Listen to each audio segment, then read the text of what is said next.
Welcome to the Weekly Dose of Self-Care, presented by your neighborhood pharmacist.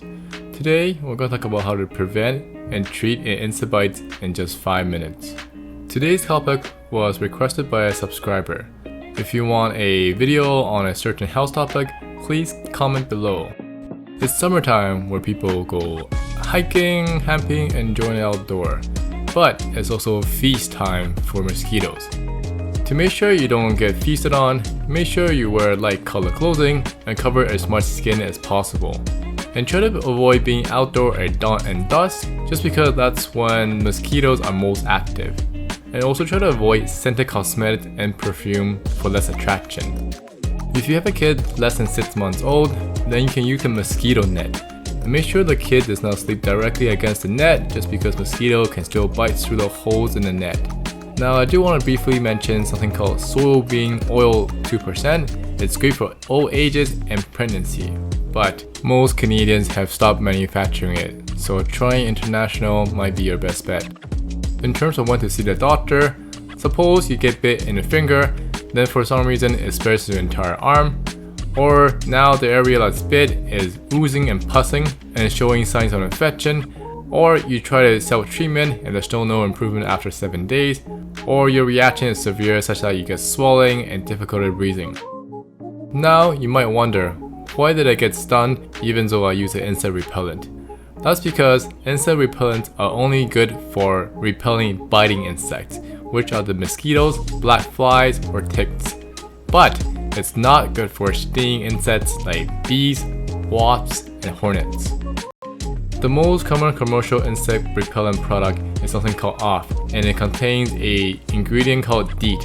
And basically it gives off an offensive smell or taste to insects, so it repels them. And it's very important to look at the canister to see what percentage of DEET is inside each container. The DEET percentage is not related to how effective the insect repellent is, but rather it refers to the duration of protection. For example, if you use a DEET of 5%, it gives 2 hours of protection before you gotta reapply again. Or if you use 30%, it gives 6 hours of protection. Depending on how old you are, it will affect what DEET you can use. For example, if you're less than 6 months old, then you cannot use DEET at all. But if you're between 6 months to 2 years, then you can use a DEET less than 10%, but you can only apply it once per day. Now if you're between 2 to 12 years old, you can use DEET less than 10%, but you can use it up to 3 times per day. Now if you're greater than 12 years old, you can use any concentration as well as using it max 3 times per day.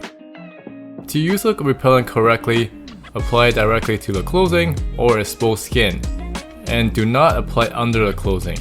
And remember to reapply based on the DEET percentage and age that you have chosen. And do not spray the repellent into the young child's hand in case they rub their eyes, which will be irritant. If you need to apply it to the face, just spray it onto your hands first and apply it to your face. And make sure you avoid areas around the eyes and mouth. If you need to open areas, make sure you avoid those. When you're back indoors, make sure you wash it out with some warm water and soap. If you use the repellent and still got bit, make sure you do the proper after bite care. The first thing to do is to wash the site with warm water and soap to prevent any infections.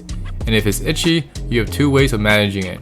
One is just to use a damp, cool cloth to apply to the area, or you can make a mixture of baking soda and water. Basically, you add enough water to 1 tablespoon of baking soda until it becomes a paste, then you apply the paste to the mosquito bite, wait 10 minutes, and wash off the paste.